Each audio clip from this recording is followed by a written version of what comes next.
So hello hello यार, आज हम डिस्कस करेंगे इस वीडियो में कि क्यों रियल एस्टेट का प्राइजेस बढ़ते ही जाएंगे और real estate as asset class बहुत अच्छा करने वाला है। बहुत सारे फैक्टर्स हैं जो कि एक साथ वर्कआउट कर रहे हैं और इनको एक एक करके हम डिस्कस करेंगे, ठीक है। तो जो पहली जो चीज़ है डैट इज़ अर्बनाइजेशन। हम अच्छे से जानते हैं कि मास लेवल पे माइग्रेशन हो रहा है। माइग्रेशन नहीं बोलेंगे, जो बोलना बोल रहा कि लोग जो हैं वो छोटे शहरों से बड़े शहर में जा रहे हैं, टियर 2 टियर 3 टियर 4 सिटीज़ से शहर में जा रहे हैं, आपके गाँव से शहर में आ रहे हैं। तो ये आपको क्लियरली दिखाई दे रहा है क्योंकि जॉब अपॉर्चुनिटीज़ ही नहीं है। अगर आप गाँव में जाएँ तो खेती बाड़ी होती है हल्की फुल्की और कोई छोटा मोटा काम हो जाता है। इसके अलावा आपकी सरकारी नौकरियाँ होती हैं। बाकी तो जो न्यू एज जॉब्स आ रही हैं जितनी भी, वो है ही नहीं। ना गिग इकोनॉमी है आपकी, ना वहाँ पर स्विगी जोमेटो है, ना वहाँ पर उबर ओलो का चलता है, ना वहाँ पर आपका ई कॉमर्स इतना प्रेवलेंट है। तो सारी की सारी अपॉर्चुनिटी, सारी सारी जो न्यू एज जॉब्स हैं वो आपकी टॉप के शहरों में हैं। जैसे कि आप टॉप के 10 शहर उठा लीजिए, आपके 4 मेट्रोज़ हो गए, आपका दिल्ली, मुंबई, चेन्नई और आपका कोलकाता। इसके अलावा आप हैदराबाद एंड बैंगलोर, पुणे, अहमदाबाद और गुड़गांव और कोई एक सिटी उठा लीजिए। तो ऐसे देश के टॉप 10 शहरों में जो इकोनॉमिक एक्टिविटी है वो तेज़ी से इंक्रीज़ कर रही है और वहाँ पर लोग जाना चाह रहे हैं। और ऑब्वियसली वहाँ पर जाएंगे तो डिमांड ऊपर हो जाएगी, सप्लाई तो उतनी ही है, लैंड उतनी ही है उन जगहों पर, तो अपने आप रियल एस्टेट के प्राइसेस ऊपर भागेंगे। और साथ में एक और जो चीज़ है that is builder lobby. Builder lobby आजकल बहुत ऑर्गेनाइज हो गई है, तो ये भी अपना तौर तरीके अपने सोफेस्टिकेटेड करते जा रहे हैं, तो ये भी साथ में आपके प्राइस को बढ़ाएंगे। दूसरा जो है that is the trends that are playing out in the demographics जिस तरीके से चेंज हो रहे हैं। अभी हम जानते हैं इंडिया की पॉपुलेशन 140 करोड़ से क्रॉस कर चुकी है, चाइना से भी ज़्यादा हो गई है।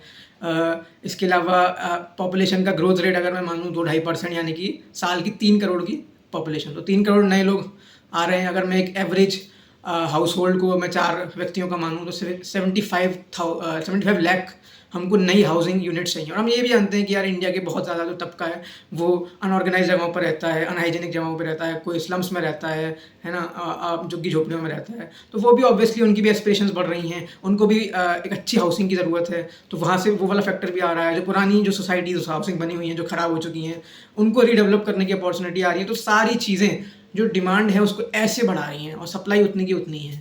पर जो चीज़ जो आती है वो आती है कि यार जो रियल एस्टेट की जो चीज़ होती है, रियल एस्टेट के प्राइस होते हैं साइकिल्स में मूव करते हैं। Real estate is a cyclical commodity like thing, like, है ना। सिक्लिकल आपका एसेट है जो कि साइकिल्स में मूव करता है, तो आपको साइकिल के सही जगह पर उसको पकड़ना होता है। और हम साइकिल के बिल्कुल सही जगह पर खड़े हुए हैं। अगर हमने जिस तरीके हम देखें, आप ढंग से जानते हैं कि 2006 से जो है रियल एस्टेट में बिल्कुल रॉकेट लग गया था। 2006-7 से मुझे अच्छे से याद है।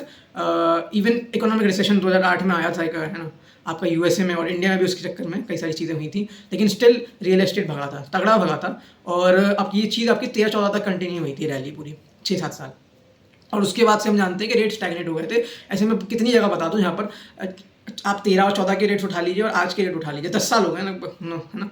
10 साल में रेट नहीं बढ़े हैं, 0% रिटर्न 10 साल में। तो अब वो चीज़ दोबारा पिकअप करेगी, फिर से रियल एस्टेट भागेगा। और एक बार रियल एस्टेट के लिए कहा जाता है कि यार एक बार इसका तवा गर्म हो जाए तो ठंडा होने में बहुत देर लगती है।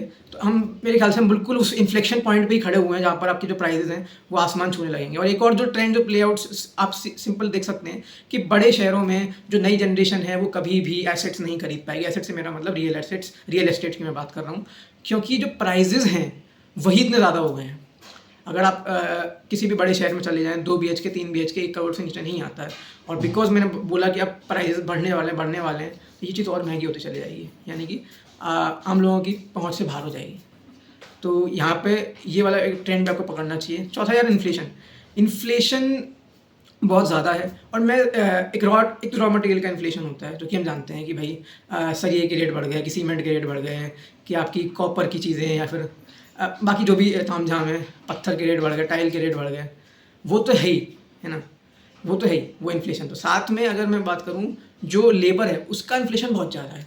अगर आप अब एक सिंपल सा एक चीज़ देख लें कि अपने आसपास जो भी लोग काम करते हैं, चाहे कारपेंटर हुआ, चाहे आपके मेड हुई, चाहे और भी जो भी लोग हैं जो कि नीचे तबके से आते हैं, आप उनकी देख लें। अब जो मेड को जितना पैसा देते थे 2 साल पहले और आज जितना दे रहे हैं, उसमें आप फ़र्क देख लें। बड़े शहरों की बात कर रहा हूँ मैं, ये बात सारी चीज़ें बड़े शहरों के लिए अप्लाई हो रही हैं यहाँ पर। तो वो इन्फ्लेशन बहुत ज़्यादा है, वो बहुत तेज़ी से बढ़ रहा है। ये जो लोअर क्लास है ये तेज़ी से लोअर मिडिल क्लास की तरफ जा रही है ना। और जो मिडिल क्लास है वो लोअर मिडिल क्लास की तरफ, एक होमोजेनाइज्ड क्लास सी बन रही है। ये फैक्टर प्ले आउट कर रहा है, जिसकी वजह से ये जो जितने भी हैं, चाहे कारपेंटर हुआ, चाहे प्लम्बर हुआ, चाहे आपका दिहाड़ी मजदूर हुआ, सबके रेट बढ़ रहे हैं। एक और तो चीज़ होती है कि जब जैसे कि आपकी लास्ट मैंने देखा कि कॉपर के प्राइजेस लास्ट 2 सालों में 3 गुना हुए हैं। तो जब एक बार प्राइस बढ़ जाता है किसी चीज़ का, तो बिल्डर और होते हैं, ये सब के सब हल्ला मचाते हैं। ये सब के सब कहेंगे कि इस चीज़ का प्राइस बढ़ गया इसलिए हम रेट बढ़ा रहे हैं। लेकिन एक बार जब प्राइस बढ़ता है तो कभी नीचे भी आता है। भाई सिक्लिकल होते हैं ना, चाहे सीमेंट हुआ, चाहे सरिया हुआ, आपका चाहे कुछ भी हुआ, इस सब के सब सिक्लिकल होते हैं। कमोडिटीज़ होती हैं, कमोडिटी स्टॉक अगर स्टॉक मार्केट में आप ट्रैक करते हैं तो कमोडिटाइज नहीं है, सिक्लिकल पैटर्न है इनका। कभी ऊपर जाएंगे कभी नीचे आ जाएंगे। लेकिन जब ऊपर जाते हैं तो भैया रेट बढ़ता है, पर जब नीचे आते हैं तो रेट नहीं बढ़ता। ये भी एक पैटर्न है, ये भी आपको देखना है। तो चौथी जो चीज़ है डैट इज़ जो मैं पहले बात करा, डेमोग्राफिक्स। ये एक तो पॉपुलेशन तो बढ़ रही है, वो तो एक फैक्टर है ही, बट दूसरी जो चीज़ है वो ये है कि जो एवरेज नंबर ऑफ पीपल एक हाउस होल्ड में वो कम हो रहे हैं। जो एक समय होता था कि जब एक एवरेज हाउस होल्ड में एक एवरेज में 7 लोग, 8 लोग, 10 लोग रहते थे, आज वो घट के वो नंबर 5, 4, 3 तक पहुँच रहा है। और उसका क्लियर कुछ चीज़ें हैं जो कि प्ले आउट कर रही हैं हमारी सोसाइटी में। जैसे कि लोग शादी लेट से कर रहे हैं, बैचलर लिविंग का कल्चर है ना। लोग इसके अलावा लोग पेरेंट्स से अलग रह रहे हैं, है ना। इवन मतलब शादी कर लिए तो भी अपने पेरेंट्स से अलग रह रहे हैं, इवन सेम शहर में रहते हैं तब भी अलग अलग रह रहे हैं। वो सारा कल्चर है। लोग नौकरी करने के लिए अलग जगह जाते हैं, पढ़ने के लिए अलग जगह जाते हैं। इसके अलावा डाइवोर्सेस प्ले आउट हो रहे हैं। तो इंडिया में डाइवोर्सेस हमेशा हिस्टोरिकली बहुत हो रहे हैं। अब यूएस के उठा के देखो, वेस्टर्न सोसाइटी, वहाँ तो 40%, 50% डाइवोर्स।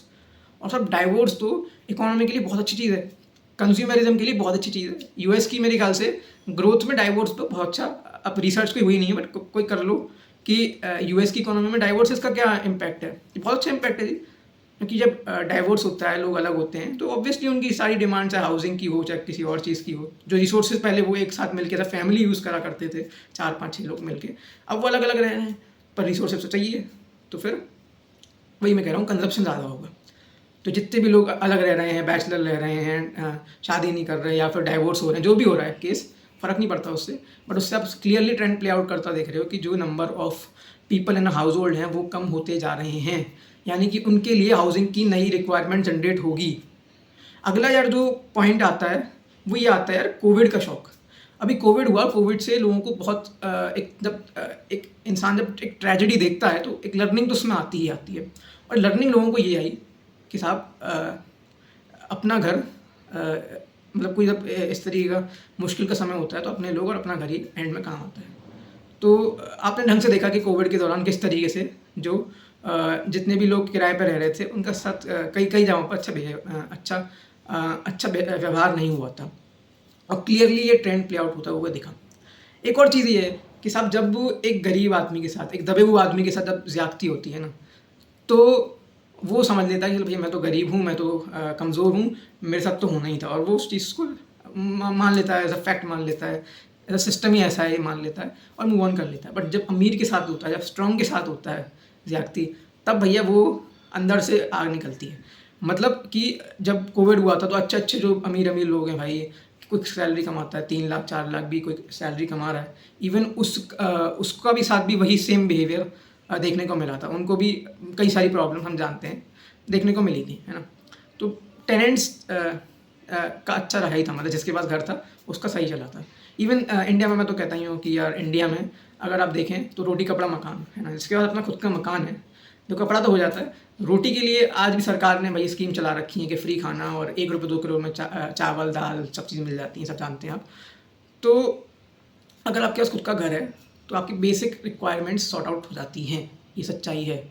तो ये वाली जो लर्निंग्स हैं, यहाँ से भी लोगों ने सोचा है कि अपना खुद का घर हमें लेना चाहिए। अब खुद देखते हैं कि जो फाइनेंशियल इन्फ्लुएंसर्स हैं, जो कि 2 साल पहले mutual fund, stock market, crypto और ये सब प्रमोट कर रहे थे, आज वो खुद रियल एस्टेट पर आ गए हैं, रियल एस्टेट पर खुद आ गए हैं। तो आप समझ सकते हैं कि ट्रेंड कहाँ प्ले आउट हो रहा है। अगला जो है, जो कॉस्ट ऑफ कंस्ट्रक्शन जो मैंने बात कर ली, ठीक है, वो इंक्रीज़ करी है। डेमोग्राफिक्स हमने बात कर ली। एक है जो एस्पिरेशंस बढ़ रही हैं, तो एस्पिरेशंस में एक जो लोअर क्लास के लोग हैं, मतलब लोअर क्लास कुछ नहीं होता, मतलब जो गरीब लोग हैं वो भी इवन हाउसिंग चाहते हैं, ढंग एक डिसेंट कुछ चाहते हैं कि 1 BHK ले लें, कुछ ले लें। और जो मिडिल क्लास लोग हैं वो थोड़ा अप द वैल्यू चेंज आने की कोशिश कर रहे हैं। तो ये जो एस्पिरेशंस का इंक्रीज़ हो रहा है वो डेफिनेटली प्राइजेस को बढ़ाएगा ही बढ़ाएगा, ठीक है। इसके अलावा जो type of different varieties of हमारे पास में जो वेराइटीज़ आ गई है रियल एस्टेट में, इससे भी प्राइस इंक्रीज़ हो रहा है। अब पहले के ज़माने में क्या था, छोटे शहर हुआ करते थे, छोटे शहर में आज भी देख लो तो हमारे पास में कोई ऑप्शन ही नहीं होता रियल एस्टेट में। प्लॉट होता है, प्लॉट खरीदते हैं, उसके ऊपर भैया घर बनाते हैं लोग अपना खुद से, है ना, कहते हैं जिसको कहते हैं कोठी बना ली, है ना, बड़ा प्लॉट ले लिया, अच्छा अपने तरीके से बनाया, कोठी बना ली साहब। वो चीज़ होती है। लेकिन आजकल आप देख रहे हो कितने तरीके की चीज़ें आ गई हैं। प्लॉट तो था हमेशा था ही, वो तो था ही, लेकिन आप देखो आपके बिल्डर फ्लोर्स आ गए हैं, आपका स्टिल प्लस फोर आ गया है, आपके एससीओ आ गई है, आपकी कमर्शियल आ गई है, आपकी विला का सिस्टम आ गया है, आपके इतने तरीके फ्लैट सोसाइटी ये सब आ गई हैं। अब इन सब में क्या होता है कि जब इतने तरीके के प्रोडक्ट्स आ जाते हैं तो वहाँ पे प्राइजेस के साथ खेलना हल्के हल्का बहुत ही ईजी होता है। और ये अब देखने को लग रहा है। और इतनी डेंसिटी हर चीज़ में इतनी वो वैरायटी आ गई। इस तरीके कार में नहीं होता कि कार में आप सब 6 लाख की ये भी गाड़ी है, ये भी गाड़ी 50,000 बढ़ाओ तो गाड़ी नई और दिखेंगी आपको, है ना, मतलब हर प्राइस पॉइंट पे इतनी सारी आपको चॉइस देखने को मिलती है। वैसा ही सेम आपका रियल एस्टेट के साथ हो गया है। और इतने सारा के चक्कर में क्या हुआ है, ये लोग अचानक से डेंसिटी बढ़ा देते हैं। अब डेंसिटी क्या होता है, जैसे कि आपने FSI या फिर FAR के बारे में सुना होगा। FAR क्या होता है, फ्लोर एरिया रेशियो, और FSI क्या होता है, फ्लोर स्पेस इंडेक्स, है ना। तो ये बता देता है कि कितने मंजिल बन रखी हैं, या एक तरीके से डेंसिटी को रिप्रेजेंट करता है आपकी फ्लैट्स की ना, लाइक है ना, कंस्ट्रक्शन, राइट। तो अब क्या कर रहे हैं बिल्डर्स की कंस्ट्रक्शन में डेंसिटी को बढ़ाए जा रहे हैं। अब डेंसिटी तो उन्होंने बढ़ा दी, है ना, बिकॉज लैंड जो एज अ रिसोर्स है वो उतना ही खर्च हुआ, बट उसमें जो नंबर ऑफ यूनिट्स जो निकलनी थी वो ज़्यादा हो गई। इसका मतलब क्या है कि उसके लिए पर यूनिट की कॉस्ट कम पड़ गई, लेकिन वो बेचेगा उतने में। जो आपका 2 BHK 3 BHK 1 करोड़ का आ रहा है, वो अब भी 2 BHK 3 BHK 1 करोड़ का आ रहा है, लेकिन उसकी डेंसिटी उस प्रोजेक्ट में बढ़ गई है। और डेंसिटी बढ़ने की वजह से जो प्राइस जो कम होना चाहिए था उसको नहीं कम करा गया है, वो उतना ही रहा है। तो एक तरीके से ये भी मार्केटिंग टैक्टिक्स होती हैं, मतलब अपनी प्राइसिंग को कैसे सेट किया जाए। MBA में पढ़ते हैं सब चीज़ें। जैसे मैगी में होता है कि साहब मैगी पहले 100 ग्राम आती थी, फिर या बिस्किट्स में होता है कि साहब कि प्राइस उतना ही रखो। पार्ले जी पहले ही 5 रुपये का आता था, अब भी 5 का आता है, लेकिन वो वेट कम कर देते हैं। श्रिंकफ्लेशन जिसको हम कहते हैं, वो चीज़ होती है। तो वो चीज़ प्ले आउट करने लग रही है। इसके अलावा पेमेंट प्लान्स में इतनी सारी वो इतने तरीके की मिल रहा है कि आज पैसा दे दो, कि इतने % इतना तब देना, कि इतना % आपका कंप्लीट हो जाने पे देना, कि 80-20, 50-30-20, इस तरीके के बहुत तरीके के पेमेंट्स प्लान्स आपको चेक कर सकते हैं, वो आ गए हैं। इसके चक्कर में भी कंज्यूमर को पागल बनाना आसान हो गया है और रियल एस्टेट के ओवरऑल रेट बढ़ रहे हैं। तो ये सारी चीज़ें, चाहे आपका डेमोग्राफी का चेंज होना, डाइवोर्सेज, और आपका जो आपके एक फैमिली में लोगों का कम होना, आपकी पॉपुलेशन का बढ़ना, आपका अर्बनाइजेशन का तेज़ी से होना, आपका कंस्ट्रक्शन का बढ़ना, ये सारी ही चीज़ें जो एक सिक्लिकलिटी में हम जो इन्फ्लेक्शन पॉइंट पे पहुँचे हैं उस पर होना, ये सारी की सारी चीज़ें, कोविड की जो लर्निंग होना, ये सारी की सारी चीज़ें अल्टीमेटली एक साथ प्ले आउट कर रही हैं। और ये एक कॉम्प्लेक्स फिनोमिना प्ले आउट कर रही हैं जिसको हम लोलापुलोजा इफेक्ट कहते हैं। चार्ली मंगर का बड़ा अच्छा वो है, कोट है, उन्होंने अच्छा फिनोमिना डिस्क्राइब कर रखा है, लोलापुलोजा इफेक्ट। इसका मतलब क्या है कि जब इंडिविजुअल फैक्टर्स अगर प्ले आउट करते हैं, लेकिन जब एक साथ प्ले आउट करते हैं तो उनका जो इम्पैक्ट होता है वो बहुत ज़्यादा होता है ना। फॉर एग्जांपल अगर मैं कहूँ 1 + 1 + 1 ये 3 होगा, लेकिन जब ये एक साथ प्ले आउट कर रहे हैं तो 1 + 1 + 1 3 नहीं हो रहा है ना, वो कुछ और हो रहा है, 6 हो रहा है, 7 हो रहा है, 8 हो रहा है। मतलब इनके इंडिविजुअल कॉन्ट्रीब्यूशन से ज़्यादा हो रहा है, जैसे कि हम आपका देखते हैं ना। तो ये एक चीज़ साथ में हो रही है। फिर जो सबसे इम्पॉर्टेंट जो चीज़ जिसको मैं कहता हूँ रियल एस्टेट में सबसे इम्पॉर्टेंट चीज़ वो है, ये एक्चुअली में लैंड, हम बोलते हैं ना लैंड का एक इनहेरेंट वैल्यू, एक्चुअली में जी लैंड की इनहेरेंट वैल्यू नहीं होती है। लैंड की इनहेरेंट वैल्यू नहीं होती है, उस लैंड के आसपास उस लोकेशन पर होने वाली इकोनॉमिक एक्टिविटी की इनहेरेंट वैल्यू होती है। अब आप जानते हैं कि इंडिया की इकोनॉमी आज 3.5 ट्रिलियन की हो गई है। हम सब सिंपल सी बात जानते हैं कि ये 1 ट्रिलियन को होने में 60-62 साल का समय लगा। फिर अगले 10 सालों में अगली ट्रिलियन इकोनॉमी बन गई, फिर अगली 1-1.5 ट्रिलियन इकोनॉमी अगली 4-5 साल में बन गई। तो हम जानते हैं बहुत तेज़ी से इकोनॉमिक ग्रोथ हो रही है। इंडिया की ग्रोथ प्रोजेक्शन पूरी दुनिया से ज़्यादा ही है, और India is set to grow. अब पूरा स्टार्टअप का इकोसिस्टम, सारा इकोसिस्टम आप देख लीजिए। अब ये जो 3.5 ट्रिलियन से 5 ट्रिलियन और उसके बाद 5 ट्रिलियन से 10 ट्रिलियन की जो जर्नी होने वाली है, जहाँ पर massive amount of wealth creation होने वाला है, भैया ये वेल्थ लौट के रियल एस्टेट में ही आती है। सब वो बात जानते हैं कि जितना भी पैसा उल्टा सीधा सेट करना होता है वो एंड में जाकर रियल एस्टेट में ही सेट होता है। तो वो भी एक बात है। तो ये सारे फैक्टर्स प्ले आउट कर रहे हैं। एक और जो चीज़ है वो ये है कि जो the economic activity which is happening in big cities in increasing up by a lot. अब इससे क्या फ़र्क पड़ता है? अब एक्चुअल में मैंने जैसे बोला कि लैंड का इतना कोई इंडिविजुअल रेट नहीं है। रेट जो एक्चुअल में जो है, जो वैल्यू जो है, वो है उस लैंड के आसपास होने वाली इकोनॉमिक एक्टिविटी की। अब मुंबई में हम जानते हैं कि साहब रियल एस्टेट के प्राइस सबसे हाईएस्ट हैं। अब वो क्यों है? वो इस वजह से हैं कि वहाँ पे जो आसपास एक पर यूनिट किलोमीटर स्क्वायर के अंदर जो इकोनॉमिक एक्टिविटी होती है, दैट इज़ अनमैच्ड। पूरा का पूरा मुंबई सिटी, मुंबई सबर्बन, दोनों को मिला लो आप, 600 स्क्वायर किलोमीटर का होता है। और उस 600 स्क्वायर किलोमीटर में लगभग 300 बिलियन 340 बिलियन डॉलर की जीडीपी, देश की मेरे ख्याल से 7-8% जीडीपी आपकी जीडीपी मुंबई से ही आती है। देश का मेरे ख्याल से 25% इनकम टैक्स मुंबई से आता है। अब वो जब चीज़ें होती हैं इतने कम लैंड के ऊपर, तो वहाँ उस चक्कर में वहाँ के लैंड के प्राइस इतने ज़्यादा हैं। मुंबई को कहा जाता है ना सपनों का शहर है, एस्पिरेशन सबसे ज़्यादा है। एस्पिरेशन पर किलोमीटर स्क्वायर है, aspiration per unit area square, aspiration पर स्क्वायर फुट, वो चीज़ जहाँ पे ज़्यादा होती है वहाँ पर रियल एस्टेट बढ़ती है। क्योंकि ऐसे तो साहब ज़मीन तो बहुत है, ज़मीन तो राजस्थान में चले जाओ, आपके कुछ लाख रुपए में आपको बीघा ज़मीन मिलती है वहाँ पर, है ना, बीघा हेक्टेयर ऐसे बिकती है कुछ लाख रुपए में। और एक आप चले जाओ, आप दिल्ली चले जाओ, मुंबई चले जाओ, वहाँ पर एक मेरे ख्याल से रेट क्या है, 2-3 लाख रुपए पर प्रति वर्ग ऐसे पहुँच रखे हैं। तो वो वाला फैक्टर है। आप देख रहे हैं, पूरा क्लियरली देख रहे हैं, चाहे गुड़गांव हुआ, आपके चाहे हैदराबाद हुआ, बैंगलोर हुआ, यहाँ पर न्यू एज जॉब्स बहुत सारी आ गई हैं, आईटी से रिलेटेड, टेक्नोलॉजी से रिलेटेड स्टार्टअप हब्स बन रहे जा रहे हैं, पुणे में इवन, मुंबई में इवन। तो यहाँ पर मैसिव वेल्थ क्रिएशन हो रहा है, क्योंकि सर्विस सेक्टर जो है वो बहुत तेज़ी से इकोनॉमी को बढ़ाता है ना। अब कई लोग एक चीज़ में कंफ्यूज रहते हैं कि किस चीज़ से इकोनॉमी मतलब आपका रियल एस्टेट प्राइसेस बढ़ते हैं। इकोनॉमी की बात तो करेंगे, बट रियल एस्टेट किस चीज़ से बढ़ती है? तो वो एक्चुअली में जो बढ़ती है वो एक्चुअल में सर्विस सेक्टर की वजह से बढ़ती है। मैं आपको एग्जांपल देता हूँ क्यों। अब मान के चलिए एक नई फैक्ट्री आती है, जैसे हमने देखा भी खरखौदा में, हरियाणा में आपकी मारुति की नई फैक्ट्री आ रही है। तो लोग कह रहे हैं कि भैया खरखौदा के आराम क्या है, आपके रेट्स बढ़ जाएंगे और बढ़िया वहाँ पर अच्छा वहाँ पर स्टोरी सुनाकर चीज़ें बेची जा रही हैं, बढ़िया बढ़िया प्राइस बढ़ाए जा रहे हैं। पर अब ध्यान से देखिए, जब कोई फैक्ट्री लगती है, मैन्युफैक्चरिंग होती है, ठीक है, आपकी जॉब क्रिएशंस होती हैं, वो बात बिल्कुल सही है कि मान चलो नई फैक्ट्री आई तो 4-5-6 हज़ार लोगों को जॉब मिलेगी, तो और 2-3 हज़ार लोगों को इनडायरेक्टली जॉब मिल जाएगी, वो ठीक बात है। लेकिन आप ध्यान से देखें, ये हर एक जो व्यक्ति है इसकी तनख्वाह इतनी नहीं है। अगर वो जो 3,000 4,000 6,000 लोग जो काम करेंगे फैक्ट्री के अंदर, उनकी ऐसी नहीं कि तनख्वाह उनकी महीने की लाख रुपए के, 2 लाख रुपए के, 2.5 लाख रुपए, उनकी तनख्वाह वही है 20,000 25,000 30,000 40,000।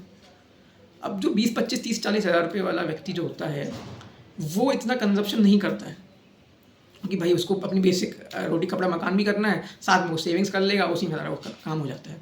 तो जो डिस्क्रिशनरी स्पेंडिंग होती है, जो इकोनॉमी को आगे लेके जाती है, वो नहीं होती है, और इसीलिए रियल एस्टेट इतना नहीं बढ़ता है ना। लेकिन वही जब आपकी उसमें होती है, सर्विस सेक्टर में होती है, तब रेट्स बढ़ते हैं। जैसे कि आपके मान के चलो, आपकी कोई आईटी कंपनी आ गई, एक्सेंचर आ गई, कि आपकी टीसीएस आ गई, कि आपकी कोई और आ गई, है ना, इन्फोसिस आ गई। तो मान के चलो इन्फोसिस का नई मतलब आपकी ऑफिस खुला है, गुड़गांव में खुला है, और वहाँ पर लगभग 5,000 लोग काम करते हैं, और हर एक की जो सैलरी है वो लगभग कितनी, एवरेज मेरे ख्याल से लाख 1.5 लाख रुपये, या फिर 1.25 लाख रुपये, या 75,000 रुपये, जो भी है ये होगी। अब इस व्यक्ति के पास जो लाख रुपये, 1.5 लाख रुपये, 1.25 लाख रुपये कमा रहा है, इसके पास है डिस्क्रिशनरी स्पेंडिंग करने की कैपेसिटी, कि ये अपनी रोटी कपड़े मकान और सेविंग्स के अलावा भी इसके पास पैसा है जो कि वो खर्च करेगा, वो सारी चीज़ें करेगा।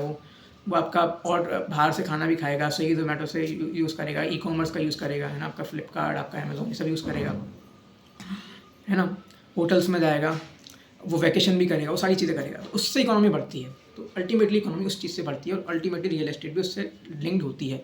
और जो आखिरी और सबसे इंपॉर्टेंट पॉइंट है वो है रेंट्स बढ़ गए हैं। आपने क्लियरली देखा है, जब से कोविड खत्म हुआ है, rents have spiked a lot. Bangalore में तो मतलब 2x 3x ऐसे हो गए हैं रेंट्स। तो अब रेंट्स जब बढ़ते हैं तो इंसान बैक कैलकुलेशन शुरू कर देता है कि यार मैं इतना रेंट ही भर रहा हूँ, किसी की बात के लिए भर रहा हूँ, उससे बढ़िया तो मैं EMI भरता हूँ और घर मेरा ही हो जाएगा और रेंट भी नहीं भरना पड़ेगा मेरे को। तो मैं तो कहता हूँ कि यार जो रियल एस्टेट के प्राइजेस होते हैं यार, वो जो होते हैं वो स्पेकुलेटिव होते हैं, वो रियल नहीं होते हैं। रियल रेंट्स होते हैं, कि रेंट्स वो व्यक्ति जिसकी कैपेसिटी नहीं है उस घर में रहने की, वो भर रहा है, और वो हर महीने भर रहा है, और उसके पास वो चॉइस है कि वो आज छोड़ के कल को किसी और घर में शिफ्ट हो जाए, किसी और शहर में, किसी और लोकेलिटी में शिफ्ट हो जाए। वो व्यक्ति जब भर रहा है हर महीने, उसका मतलब वो चीज़ रियल है, प्राइस तो मैं किसी चीज़ की एक मैं बोल दूँ 100 गज का प्लॉट है, इसका मैं बोल दूँ 50 लाख, 1 करोड़, 1.5 करोड़, 2 करोड़, कुछ भी बोल दूँ, है ना, वो प्राइस तो एक अलग प्राइस हो गया। जो रेंट्स है वो रियल है। तो आप ध्यान से देख रहे हैं रेंट्स बढ़ रहे हैं, तो रेंट्स बढ़ेंगे तो रेंटल यील्ड बढ़ेगी, इंप्रूव होगी ऑब्वियसली, और उसकी वजह से रियल एस्टेट इन्वेस्टमेंट भी मोर आपकी लुक्रेटिव हो जाएगी, है ना। जैसे कि रियल एस्टेट में अगर आप आज कोई चीज़ खरीदते हैं, उस पर अगर रेंटल यील्ड 3% 4% है, जो कि फाइनेंशियल इन्फ्लुएंसर बोलते हैं, तो कल को जब वो चीज़ 3 करोड़ हो जाएगी और वो उसका 4% थ्रू करेगी, तो मेरी रेंटल यील्ड तो एक्चुअल में 12% हो गई। मैं अपने जो आज मैंने इन्वेस्ट किया उसके ऊपर मैं कैलकुलेट करूँगा ना, मेरे रिटर्न जो हैं, मेरा जो रेंटल यील्ड जो आ रही है, अब वो आप देख रहे हैं कि रेंट अच्छा खासा 10-12% CAGR से ग्रो कर रहे हैं बढ़िया अच्छी तरीके से, और ये एक बहुत अच्छी अपॉर्चुनिटी बनती है। एक और जो चीज़ है वो है कि कई सारी न्यू एज स्टार्टअप्स खुल रहे हैं इसके ऊपर, जिसको हम कहते हैं प्रॉपर्टी मैनेजमेंट फर्म्स। और ये प्रॉपर्टी मैनेजमेंट फर्म्स क्या हैं कि बहुत से ऐसे लोग हैं जो कि रियल एस्टेट में इन्वेस्ट करना चाहते हैं। अभी मैं रीट्स की बात नहीं कर रहा, उसकी बात अलग से करेंगे ना। रीट्स भी एक फैक्टर है, वो भी आप मार करके चलें कि रीट्स का जो कल्चर है ये बढ़ता जा रहा है, क्योंकि लोग इन्वेस्ट करना चाहते हैं रियल एस्टेट में, but the ticket size is so large they can't invest. So REITs as a concept कि रियल एस्टेट इन्वेस्टमेंट ट्रस्ट कि हम भैया उन प्रॉपर्टीज़ में ऐसा शेयर बाय कर लें, ऐसे कि यूएस में बहुत चलता है ये चीज़ हो रही है। वो भी है, लोग प्रॉपर्टी फ्लिपिंग आजकल इंडिया भी करने लगे, जो कि यूएस में कॉन्सेप्ट था, बट उनको हम साइड करते हैं, इतने बड़े फैक्टर्स वो नहीं है अभी के लिए। हम देखते हैं प्रॉपर्टी मैनेजमेंट फर्म। तो हम जो बड़े इन्वेस्टर होते हैं, 2-4 बड़े इन्वेस्टर मिलके एक फर्म को आउटसोर्स कर देते हैं, और वो फर्म पूरा प्रॉपर्टी बनाती है, उसको मैनेज करती है। और इस सेक्टर में बहुत सारे स्टार्टअप खुल रहे हैं। आपका ज़ोलो लिविंग हो गया, ज़ोहो, और आप गूगल कर लीजिएगा, 5-10 आपको आराम से मिल जाएंगे। ये बहुत बड़ा सेक्टर बन रहा है। इसमें बैचलर लिविंग का भी कॉन्सेप्ट आ रहा है, बिकॉज हम जानते हैं कि आमतौर पर बैचलर्स को घर नहीं मिलते हैं सोसाइटीज़ में, उनको ऐसा टेनेंट्स नहीं रखा जाता है, तो उनके लिए भी सोल्यूशंस आ रहे हैं। और इस चक्कर में ओवरऑल भी फिर भी रियल एस्टेट बढ़नी है। बट फिर से मैं कहता हूँ, रियल एस्टेट में सिर्फ एक ही चीज़ इंपॉर्टेंट होती है, लोकेशन, लोकेशन एंड लोकेशन। तो ये सारे फैक्टर्स प्ले आउट कर रहे हैं बड़े शहरों के लिए, और उल्टा नेगेटिव प्ले आउट कर रहे हैं छोटे शहरों के लिए या फिर गाँव कस्बों के लिए, कि लोग यहाँ पर मूव आउट कर रहे हैं, कि अपॉर्चुनिटीज़ यहाँ पर है, इकोनॉमी यहाँ पर चल रही है। तो ये मैं कहूँगा कि these are all the factors which are playing in unison with the lower pullers effect which are driving up the real estate prices. तो मेरे ख्याल से बहुत ही अच्छी अपॉर्चुनिटी हम सबके लिए, इन्फ्लेक्शन पॉइंट पे हम इस समय खड़े हुए हैं कि we should invest in real estate and grow our wealth like. तो अगर आपको ये चीज़ हेल्पफुल लगी हो, कुछ नॉलेज आपकी बढ़ी हो, कुछ अंडरस्टैंडिंग आई हो, कुछ आपकी इम्प्रूवमेंट आया हो आपकी वर्ल्ड व्यू में, आपकी अंडरस्टैंडिंग में, तो डेफिनेटली इस वीडियो को लाइक करें, इसको शेयर करें, जिससे कि आप और लोगों की भी हेल्प कर सकें एक अच्छे इन्वेस्टमेंट डिसीजंस को लेने के लिए। So thanks a lot. अभी इस वीडियो को ख़त्म करते हैं। Thank you.